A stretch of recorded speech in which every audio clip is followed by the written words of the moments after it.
नमस्कार दोस्तों, DSW का आज के इस वीडियो में आप लोगों का स्वागत करता हूं। I hope you all are doing all.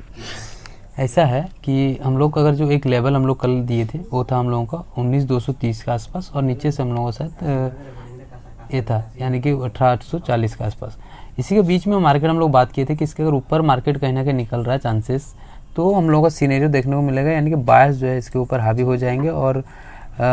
इसको संभालेंगे। और सेम टू सेम आज चीज़ ऐसे ही हुआ, बट कुछ अलग है ना, थोड़ा सा समझने का कोशिश करिए।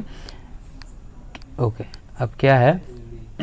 मार्केट इसके ऊपर तो ओपन हो गया और इसको बायर्स बढ़िया से सस्टेन भी किए, लेकिन यहाँ पर हमने पुट लिया था लगभग इस पॉइंट में, यानी कि हम लोगों को 10:05 में हम सारा दिन पूरा का पूरा घूमते रहे। अब मुझे इंतजार था कि इस लेवल को यानी कि 19,230 को क्रॉस करे तो कहने का हम लोग फ्लो में मोमेंटम मिलेगा, बट ऐसा कुछ नहीं हुआ। फिर से जो है यहाँ पर बायर्स संभाल रहे थे, बट वीक थे बायर्स, और लास्ट में हम जो है कहीं ना कहीं यहाँ पर कहीं पर हम निकल गए, क्योंकि तब तक टाइम जो है करीबन हम लोगों का 2 बजे के पार हो गया था, और उस टाइम तक मार्केट में कोई सस्टेनेबल चीज़ देखने को नहीं मिल रहा था। ना सेलर्स हावी हो रहे थे ना बायर्स हावी हो रहे थे, दोनों को दोनों एक कॉन्स्टेंटली एक फोर्स में इसको एक्टिवली एक ही जगह में आप लोग बोल सकते हैं बार बार गोल गोल घुमा रहे थे। इसमें हो क्या रहा था कि सेलर्स जो है उनके तो पैसे बन रहे थे, सेलर्स जो थे उनके तो टाइम डिके की वजह से पैसा हो रहे होंगे, बट हम लोग एज ए बायर्स हम लोगों का कुछ फ़ायदा नहीं होता है ना। बट हाँ, आज फर्स्ट टाइम इतना मतलब बोल सकते हैं कि बहुत दिनों बाद शायद मैं 10 बजे से ट्रेड एग्जीक्यूट करके करीबन 2 बजे तक होल्ड करके रखा, और लास्ट में जो है 0-0 में हम निकल गए, कुछ फ़ायदा नहीं हुआ। उल्टा जो चार्जेस वगैरह हैं वो अलग बात है, ठीक है ना। अब एक चीज़ ये है कि हम लोग मंडे का बात तो करेंगे, ये हम लोग बात करेंगे संडे के दिन में, बट आज मैं कुछ चीज़ बता देना चाहूँगा कि बायर्स इसको ऊपर लेके गए, बट बायर्स में स्ट्रेंथ नहीं है, ये हम लोगों को सरासरी देखने को मिला।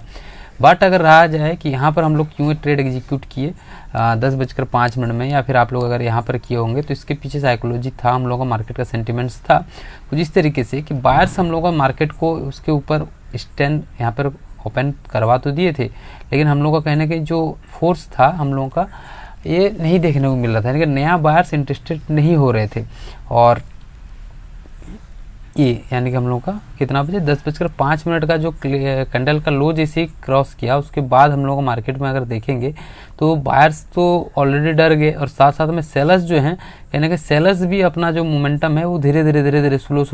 करके ला रहे थे। अब इसमें एक चीज़ यही हो रहा था जो मैं पहले ही बताया कि सेलर्स पैसा ला रहे थे, कमा रहे थे, ना नीचे जाने दे रहे थे ना ऊपर देने जा रहे थे, तो कहने के सेलर्स लिए होंगे, हम लोग नहीं, है ना। बट हाँ, यहाँ पर अगर आप लोग ट्रेड एग्जीक्यूट किए, यहाँ पर ट्रेड एग्जीक्यूट किए और यहाँ पर एग्जिट कर लिए थे, तो कहने के आप लोगों के पास प्रॉफिटेबल आप रहे होंगे आज का दिन, है ना। उसके अलावा अगर हाँ आप पूरा ट्रेड को यहाँ से होल्ड करके पूरा सारा दिन होल्ड कर पाए होंगे इतना, क्योंकि प्रीमियम जो उतना डिक्रीज नहीं हो रहा था, तो ऑफकोर्स आप लोग लास्ट वाला फ्लो वाला मोमेंटम लिए होंगे, है ना। जो कि मैं शायद यहाँ पर थोड़ा सा मैं ज़्यादा ये हो गया, मतलब पैसेंस नहीं रहा मेरे पास, 10 से 2 बजे तक मैं वेट कर रहा था।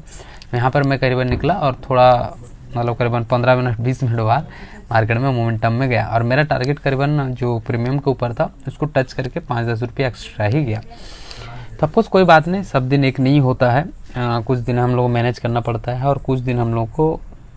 देखना पड़ता है। अब जैसे मैं यहाँ पर जब प्रॉफिट बुकिंग कर रहा था, यहाँ पर जब मैं ट्रेड क्लोज कर रहा था, तब मुझे लग रहा था कि मुझे यहाँ पर बुकिंग कर लेना चाहिए था प्रॉफिट, बट ऐसा कुछ नहीं। मैं थोड़ा सा वेट कर रहा था कि मार्केट थोड़ा सा रिट्रेस्ट होगा, ऊपर की ओर जाएगा, और यहाँ पर फ्लो में इसको फिर से अगर क्रॉस करेंगे तो कहने के जो बड़ा गैप था, या फिर ये जो हम लोग का मार्केट ओपन हो गए थे ऊपर में ये वाला पॉइंट, इसको अगर क्रॉस करता तो कहने के मोमेंटम में हम लोग को थोड़ा सा मिलता मार्केट, इसी के लिए हम वेट कर रहे थे, बट हुआ कुछ नहीं। लास्ट में हमें जो है 0-0 ब्रेक इवन में निकलना पड़ा। तो ऑफकोर्स आज बहुत सारे दोस्तों के साथ ऐसा भी हुआ होगा, तो ऑफकोर्स डिमोटिवेट नहीं होना है हम लोगों को। कुछ दिन हम लोगों को ऐसी चीज़ें भी एक्सेप्ट करना पड़ता है, उसके बिना मार्केट में हम लोगों का कोई भी स्थायी जगह हम लोग नहीं बना सकते। आई होप दोस्तों चीज़ें जो था मैं आप लोगों के सामने क्लियर कट रख पाया हूँ। कोई चीज़ें कोई डाउट्स रहता है तो कमेंट सेक्शन में बताएं, बाकी चीज़ें हम लोग कल के वीडियो में देखेंगे। मिलते हैं और एक नए वीडियो के साथ, तब तक टाटा एंड गुड बाय।